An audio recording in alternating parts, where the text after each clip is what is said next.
नमस्कार, फाइटर समाचार में आपका स्वागत है। पेश आज 18 मई शाम 4 बजे राजस्थान की खास खबरें। प्रधानमंत्री नरेंद्र मोदी को स्वीडन के सर्वोच्च सम्मान royal order of polar star commander grand cross से सम्मानित किया गया है। गोथेनबर्ग में आयोजित कार्यक्रम में स्वीडिश क्राउन प्रिंसेस विक्टोरिया ने उन्हें यह सम्मान दिया। यह पीएम मोदी को मिलने वाला 31वां अंतर्राष्ट्रीय पुरस्कार है। 8 साल बाद स्वीडन पहुंचे पीएम मोदी का स्वागत फाइटर जेट से एस्कॉर्ट करके किया। एयरपोर्ट पर स्वीडन के प्रधानमंत्री उल्फ क्रिस्टरसन ने उनकी अगवानी की। होटल पहुंचने पर बंगाली तरीके से आरती और क्लासिकल डांस से उनका स्वागत हुआ। इस दौरे में व्यापार, रक्षा, तकनीक और ग्रीन एनर्जी जैसे अहम मुद्दों पर चर्चा होगी। इससे पहले नीदरलैंड यात्रा के दौरान भारत और डच सरकार के बीच 1000 साल पुराने ऐतिहासिक चोल ताम्र पट्टिकाओं को वापस लाने का समझौता हुआ। साथ ही सेमीकंडक्टर और चिप तकनीक को बढ़ावा देने के लिए टाटा इलेक्ट्रॉनिक्स और डच कंपनी ASML के बीच भी एक महत्वपूर्ण करार हुआ है। राजस्थान हाईकोर्ट की जयपुर बेंच ने एक महत्वपूर्ण फैसले में स्पष्ट किया है कि यदि पत्नी बालिग है और विवाह वैध है तो वह अपने पति पर दुष्कर्म का मामला दर्ज नहीं करवा सकती। जस्टिस अनूप की अदालत ने 2 अलग अलग मामलों में पति के खिलाफ दर्ज बलात्कार की FIR को यह कहते हुए रद्द कर दिया कि यह कानूनी प्रक्रिया का दुरुपयोग है। अदालत ने टिप्पणी की कि ऐसे आधारहीन मुकदमों के कारण वास्तविक पीड़ितों को न्याय मिलने में देरी होती है। इस मामले में अंतर्जातीय विवाह के बाद हुए विवाद पर कोर्ट ने कहा कि परिवार की सहमति न होने के कारण ऐसी शिकायतें दर्ज करवाई जा रही हैं। दूसरे मामले में पत्नी ने एक साथ बलात्कार और दहेज प्रताड़ना दोनों आरोप लगाए थे, जिस पर कोर्ट ने विरोधाभास जताते हुए कहा कि बलात्कार का आरोप पीड़िता के पत्नी न होने का संकेत देता है, जबकि दहेज का मामला केवल पत्नी ही दर्ज करवा सकती है।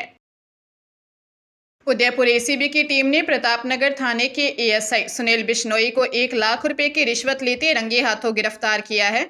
आरोपी ASI ने महिला द्वारा दी गई रेप की कोशिश और छेड़छाड़ की शिकायत पर मुकदमा दर्ज नहीं करने की एवज में यह रिश्वत मांगी थी। रिश्वत नहीं देने पर वह शिकायतकर्ता को फंसाने की धमकी दे रहा था। इसके बाद ACB ने जाल बिछाकर सौभागपुरा स्थित ऑर्बिट रिसोर्ट की पार्किंग में आरोपी को पैसे लेते हुए दबोच लिया। दिलचस्प बात यह है कि सुनील बिश्नोई ने सागवान फिल्म में एक ईमानदार और जांबाज पुलिसकर्मी का किरदार निभाया था, लेकिन असल जिंदगी में वह रिश्वतखोर निकला। आरोपी ASI पहले भी सुखेर थाने में तैनाती के दौरान लापरवाही के आरोपों में लाइन हाजिर हो चुका है और उसके खिलाफ विभागीय जांच चल रही है। राजस्थान कर्मचारी चयन बोर्ड जल्द ही करीब 9000 पदों पर बम्पर भर्तियां निकालने जा रहा है। बोर्ड अध्यक्ष आलोक राज के अनुसार सीनियर व बेसिक कंप्यूटर अनुदेशक और फिजिकल ट्रेनिंग इंस्ट्रक्टर के पदों पर भर्ती प्रक्रिया के लिए तैयारियां पूरी कर ली गई हैं। वरिष्ठ कंप्यूटर अनुदेशक की परीक्षा 22 अगस्त, बेसिक कंप्यूटर अनुदेशक की 23 अगस्त और PTI भर्ती परीक्षा 13 सितंबर को आयोजित की जाएगी। इन पदों के लिए 18 से 40 वर्ष तक के अभ्यर्थी आवेदन कर सकेंगे, जिसमें आरक्षित वर्ग को नियमानुसार छूट दी जाएगी।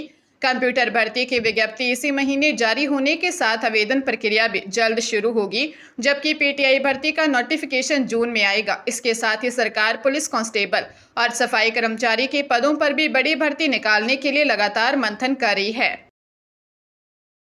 बाड़मेर के चौटन में दुकानों के बाहर से सामान हटाने के दौरान व्यापारियों और नगर पालिका अधिशासी अधिकारी सुरेश कुमार के बीच तीखा विवाद हो गया।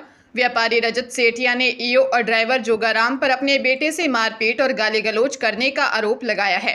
घटना का एक वीडियो भी सामने आया है, जिसमें व्यापारी EO को नौकरी भुलाने की धमकी देता नजर आ रहा है। इस घटना के विरोध में आक्रोशित व्यापारियों ने चौटन कस्बे का बाजार पूरी तरह बंद रखा। व्यापारियों ने नगर पालिका प्रशासन के खिलाफ जमकर नारेबाजी करते हुए एक विरोध रैली निकाली और SDM कार्यालय पहुंचकर प्रदर्शन किया। व्यापारियों की मांग है कि आरोपी अधिशासी अधिकारी और दोषी कर्मचारियों को तुरंत पद से हटाया जाए। फिलहाल इस मामले को लेकर कस्बे में तनाव का माहौल बना हुआ है। चंडीगढ़ पुलिस के ऑपरेशन सेल ने अवैध हथियारों की सप्लाई करने वाले एक बड़े नेटवर्क का भंडाफोड़ करते हुए 3 आरोपियों को गिरफ्तार किया। पुलिस ने मनी माजरा के रहने वाले अल्लाह रखा उर्फ लड्डू और गुरमीत सिंह उर्फ विशाल के साथ बुड़ैल निवासी रोहित उर्फ बावा को दबोचा है। इनके कब्जे से 3 देसी पिस्टल, 1 देसी रिवॉल्वर और जिंदा कारतूस बरामद किए गए हैं। जांच में सामने आया है कि इन आरोपियों के तार गैंगस्टर लक्की पटियाल और बम्बीहा गैंग से जुड़े हैं। ये आरोपी फिरोजपुर, जयपुर और मुजफ्फरनगर से हथियार लाकर ट्राई सिटी के अपराधियों को हत्या, रंगदारी और लूट जैसी वारदातों के लिए सप्लाई करते थे। पकड़े गए सभी आरोपियों का पुराना आपराधिक रिकॉर्ड रहा है और उनके खिलाफ पहले भी आर्म्स एक्ट और एनडीपीएस के तहत मामले दर्ज हैं। फिलहाल पुलिस गैंगस्टर से इनके अन्य संपर्कों और हथियारों के मुख्य स्रोतों की गहनता से जांच कर रही है। भारतमाला एक्सप्रेस वे पर बालोतरा के जसौल थाना क्षेत्र में एक तेज रफ्तार स्कॉर्पियो अनियंत्रित होकर पलट गई। हादसे में गुजरात के मेहसाणा जिले के एक ही परिवार के 3 लोगों की मौके पर ही मौत हो गई, जबकि एक बच्चे सहित 3 अन्य लोग गंभीर घायल हो गए। प्रत्यक्षदर्शी अनिल कुमार के अनुसार स्कॉर्पियो की रफ्तार बहुत तेज थी, जिससे चालक का नियंत्रण खो बैठा और गाड़ी कई पलटी खाकर सड़क किनारे जा गिरी।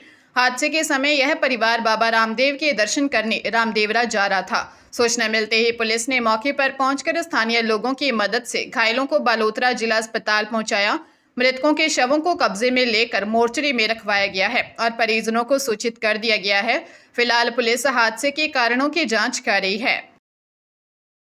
जोधपुर के चपासनी हाउसिंग बोर्ड थाना क्षेत्र के सेक्टर 23 में चोरों ने एक सोने मकान को निशाना बनाकर 1 करोड़ रुपए से अधिक मूल्य के जेवर और नकदी पार कर दिए। वारदात के समय बुजुर्ग दंपति घर पर ताला लगाकर तीर्थ यात्रा पर गए हुए थे। मकान की ऊपरी मंजिल पर रहने वाली किराएदार महिला ने जब नीचे ताले टूटे और सामान बिखरा देखा तो उसने दंपति को इसकी सूचना दी। इसके बाद नोएडा में बैंक कर्मी उनके बेटे आकाश ने जोधपुर पहुंचकर पुलिस में मामला दर्ज करवाया। चोरी की यह पूरी वारदात वहां लगी सीसीटीवी कैमरे में भी कैद हो गई है।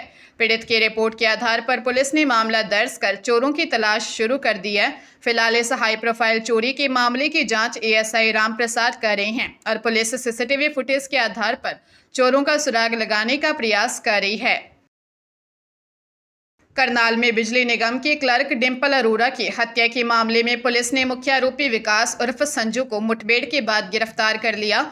इंद्रिय रोड पर हुई मुठभेड़ के दौरान आरोपी ने पुलिस पर फायरिंग की, जिसके जवाब में पुलिस की ओर से चलाई गई 2 गोलियां विकास की कमर से नीचे लगी। घायल आरोपी को तुरंत ट्रॉमा सेंटर में भर्ती करवाया गया है। पुलिस ने मौके से एक पिस्टल, कारतूस और बाइक बरामद की है। आरोपी विकास लाडवा का रहने वाला है और पहले भी मर्डर के एक मामले में 20 साल की सजा काट चुका है। शुरुआती जांच में सामने आया है कि पार्किंग को लेकर हुए पड़ोसी विवाद के बाद सुपारी देकर डिंपल की हत्या करवाई गई थी। 15 मई को सेक्टर 9 में डिंपल की घर के बाहर सिर में गोली मारकर हत्या कर दी गई थी। फिलहाल पुलिस मुख्य साजिशकर्ता की तलाश में जुटी है। रॉयल चैलेंजर्स बेंगलुरु आईपीएल 2026 के प्लेऑफ में पहुंचने वाली पहली टीम बन गई है। धर्मशाला में खेले गए मैच में बेंगलुरु ने पंजाब किंग्स को 23 रनों से हराकर अपनी जगह पक्की की। विराट कोहली और वेंकटेश अय्यर के अर्धशतकों की मदद से आरसीबी ने 222 रन बनाए, जिसके जवाब में पंजाब 199 रन ही बना सका। इस जीत के साथ बेंगलुरु 13 मैचों में 18 पॉइंट्स और प्लस 1.065 के बेहतरीन नेट रन रेट के साथ अंक तालिका में टॉप पर है। पंजाब किंग्स की यह लगातार छठी हार है, जिससे उसके प्लेऑफ की उम्मीदें लगभग खत्म हो गई हैं। दूसरी ओर दिल्ली कैपिटल्स ने राजस्थान रॉयल्स को हराकर 7वां स्थान हासिल कर लिया। गुजरात टाइटंस 16 अंकों के साथ दूसरे और सनराइजर्स हैदराबाद 14 अंकों के साथ तीसरे स्थान पर काबिज है। चेन्नई, कोलकाता और दिल्ली अब भी प्लेऑफ की रेस में बनी हुई हैं। चेन्नई से जयपुर आ रही एक ट्रेन में सफर कर रहे परिवार के ट्रॉली बैग से 63 लाख के गहने और 2 लाख के नकदी चोरी करने वाले आरोपी को जीआरपी ने हरियाणा से गिरफ्तार कर लिया। पीड़ित जे रोशन कुमार ने जयपुर जीआरपी थाने में रिपोर्ट दर्ज करवाई थी कि 1 मई को दुर्गापुरा स्टेशन के पास मैच 10 मिनट के लिए गैलरी में रखे बैग से ज्वेलरी बॉक्स गायब हो गया था। जीआरपी एसपी नरेंद्र सिंह के अनुसार पुलिस ने कोच में लगे सीसीटीवी फुटेज खंगालकर आरोपी सोनो निवासी रोहतक हरियाणा का पूरा रूट चार्ट तैयार किया। जांच में सामने आया कि आरोपी सांगानेर स्टेशन पर उतरकर ऑटो से चोमू पुलिया बस स्टैंड पहुंचा और वहां से हरियाणा रोडवेज बस में बैठकर फरार हो गया था। पुलिस ने तकनीकी सहायता से दबिश देकर आरोपी को चोरी के 100% माल के साथ दबोच लिया है।